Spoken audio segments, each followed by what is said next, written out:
मुझे खुशी है कि यूथ कांग्रेस ने एक अच्छे तरीके से पूरे हिंदुस्तान से जो हमारे युवा भाई बहन जो कांग्रेस पार्टी की विचारधारा में विश्वास रखते हैं, उनमें टैलेंट है, वो क्षमता है जिसके आधार पर वो अपने भविष्य का निर्माण भी कर सकते हैं और कांग्रेस पार्टी को भी मजबूत कर सकते हैं। मैं पेशे से वकील रहा हूँ। मुझे पहली बार 2008 में विधानसभा का चुनाव लड़ने का अवसर प्राप्त हुआ। दूसरी स्क्रीनिंग के अध्यक्ष हमारे अजय माकन जी थे। सेकंड टाइम मेरा सिलेक्शन अजय माकन जी का है। अब की बार जो इलेक्शन थे हमारे, उसमें मुझे मीडिया कमेटी का स्टेट का चेयरपर्सन भी बनाया था। मैं तो 2-3 बातें शेयर करना चाहता हूँ।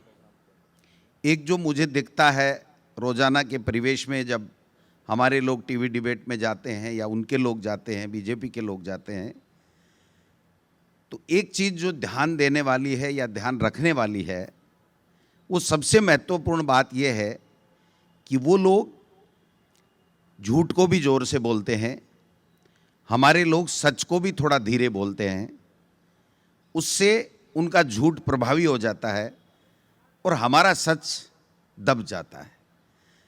तो मेहरबानी करके हमारी सच्ची बात को बड़ी ताकत के साथ में बोलिए कि उनका झूठ कहीं चल नहीं सके, उनका झूठ कहीं दिखे नहीं। दूसरा मैं निवेदन करना चाहता हूं कि जो करंट इवेंट है, प्रतिदिन जो भी घटना घटती रहती है, उस पर आप लोग जो भी प्रवक्ता बनेंगे उनको पूरी निगरानी रखनी चाहिए, क्योंकि ये सेकंडों का खेल है। इलेक्ट्रॉनिक मीडिया आने के बाद में अगर आपने उसके ऊपर प्रतिक्रिया देने में देरी कर दी तो आपकी बात का वजन कम हो जाएगा। तो आप पूरे ध्यान से देखें।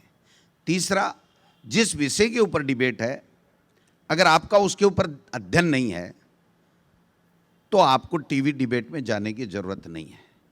आप हाथ जोड़ के कहिए कि मेरा एजुकेशन में ध्यान नहीं है या दूसरी चीज़ में, जो भी कोई विषय के ऊपर हो, उसके ऊपर हमको पूरा ध्यान रखना चाहिए कि हमें पूरा अध्ययन नहीं है तो हमको उसमें शामिल नहीं होना चाहिए, क्योंकि आपकी छवि भी तो कमज़ोर होगी और फिर पार्टी का जो मैसेज है वो भी कमज़ोर हो जाता है।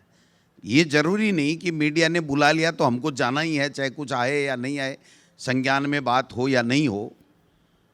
और इसमें कोई शक नहीं करना चाहिए, कोई शर्म नहीं करनी चाहिए कि अगर हमें किसी विषय का नॉलेज कम है और हमें ध्यान में है कि उस व्यक्ति में नॉलेज ज़्यादा है, तो उसको पूरा अध्ययन करके, जानकारी करके और उसके बाद में ही हमको टीवी डिबेट के ऊपर जाना चाहिए।